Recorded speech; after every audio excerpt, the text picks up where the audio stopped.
All those stories right now, this hour, and joining me to talk about it, Fox Business Network's Dagen McDowell, the Wall Street Week host Anthony Scaramucci with us, and National Review reporter and Fox News contributor Kat Timpf. What a great show today. It's going by fast, Maria. Yeah, an hour left.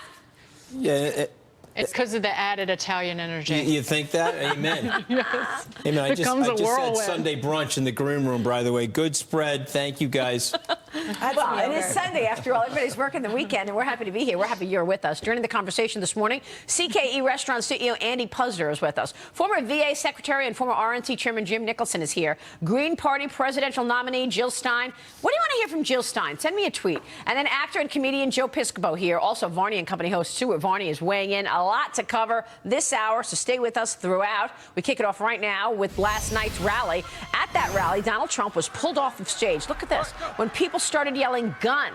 But upon further investigation, no weapon was found. Joining us right now is CKE Restaurant CEO Andy Puzder. He is also a member of Trump's Victory Committee.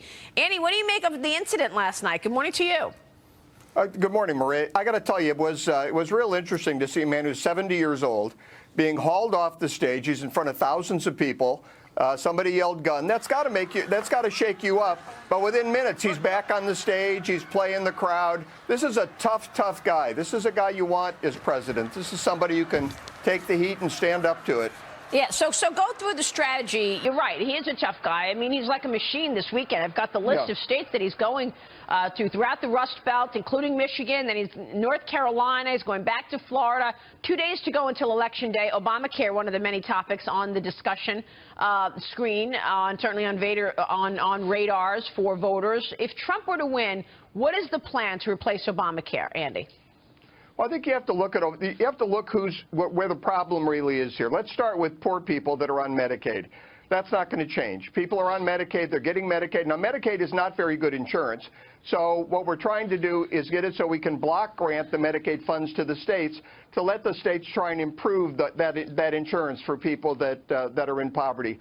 Then you've got people that are employed and people that are wealthy. And they're not the problem either. They have insurance through their employers or they can afford it. Now, insurance costs have gone up. We need to do things that will reduce insurance costs, but they're not the problem. The problem is people in the middle, people with incomes that are high enough that they're not getting the subsidies on the exchanges, they're not getting Medicaid, but they also don't have insurance through their employers. And the only way to insure those people, it's not very complicated. We need incentives for them to buy insurance, which we do through health savings accounts and tax deductions, tax credits, so that you actually get a benefit if you buy insurance or if you cover your own health care costs. And then we've got competition from insurance companies because you've now got people with an incentive to purchase insurance. They're not being forced by the government to purchase it or compelled or penalized. They're being given a benefit, much like employees are with employer insurance. They'll have the incentive to purchase, and then you'll have insurance companies competing for their business, which will drive down the cost of insurance and drive up the quality of insurance. Now, in a 5-minute interview, I can't lay out the whole plan, but that's kind of the basics of how we would address those three groups. Okay. Well, yeah, in terms of incentives, even as a millennial, a lot of my friends, they're all paying the penalty for Obamacare rather than getting insurance and just paying for individual appointments because it's just cheaper, and without the incentive, you can't fix that. You just can't. That's exactly right.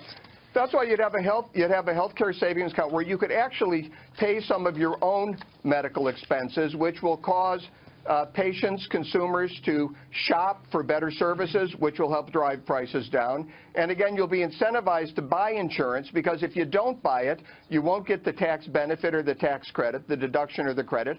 And if you're not going to get the credit, why wouldn't you buy the insurance? I mean, it's a rational way to do this that doesn't put government right in our face and in our lives the way that progressives and the Democrats seem to think. They think government has to be involved in every aspect of our lives, and it doesn't. That's not the most effective way to get these things done. Andy, I know you've worked super hard on the Economic Advisory Council, and so I'd like to ask you, over the 10 to 100 days of a Trump administration, what are 2 or 3 simple things that you think he'll put in place that will send a message to people in the economy?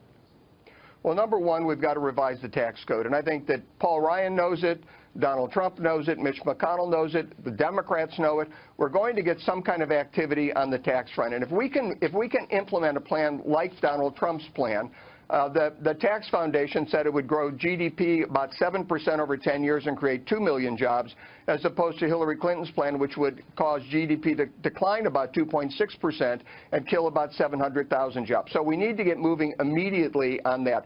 Number two, day one, get rid of these Obama executive orders that have been damaging business, that have been increasing the regulatory reach of government. They're gone. He can get rid of those immediately and begin a review of the regulatory structure in government so we can go from the most important regulations to the least important, eliminate the least important, and take that burden off of the American businesses. And then you've got energy. We need to release the fossil fuel potential in the United States to become energy independent, so we're not sending billions of dollars overseas. He can do that very quickly, and I think we'll start renegotiating some of these trade deals very quickly as well. Andy, would you want to be in a Trump cabinet? If the president asked me to serve, I would serve. Well, I have a good job. I love that. my job. Give me a more real answer. What else are you going to say? Look, I got to tell you, I think it would be, you know, the most fun you could have with your clothes on to be in this cabinet and get things going. It would be an amazing experience. Well, as a businessman, you bring a lot to the table. I mean, look at these 4 states that are looking to raise the minimum wage right now, Andy. Arizona, Yes. Colorado, Maine, all looking to move up to $12 an hour. Washington state voters considering $13.80 an hour. So what would you do in a position of authority in an administration if these minimum wage hikes go through? How do they affect business, and what do you do about it? Well, I said, number one, you have a guy sitting there with you who could well end up in a cabinet, too, if he can give up his TV job, my buddy Anthony Scaramucci. I asked him earlier. We're asking, yep. Well, it's nice, Andy, but I don't see that happening. But like you know, of course, you'd serve the country if asked. Exactly. On the minimum wage, look, states have every right to decide what the minimum wage should be. I've been opposed to minimum wage increases that kill jobs, and a lot of these state increases are to that level where they would kill jobs. I think that's bad for American workers. But as you know, working in a cabinet, working in the federal government, there's really nothing you could do to stop states from raising the minimum wage. They want to do that. You could use the bully pulpit to encourage them to do what's best for American workers, what's best for wages, what's best for economic growth. But, you know, look, states have a right to raise the minimum wage, as do many municipalities, and I think that's a better solution than the government doing it, because the minimum wage in Alabama really shouldn't be the same as the minimum wage up in San Francisco outside of Silicon Valley. Right. So regional wages make sense to me. That's what Donald Trump said, by the way. That's been his position on this. Leave it to the states. Andy, great to see you. Thank you so much. Great to see you, everybody. Andy Maria, Puzder. Anthony, Dagen, thank you. Thank you so much. Kat Timpf also here. 48 hours to go before Election Day, and the fight for Florida is continuing. Adam Shapiro is there right now. He's got all the details for us. Adam.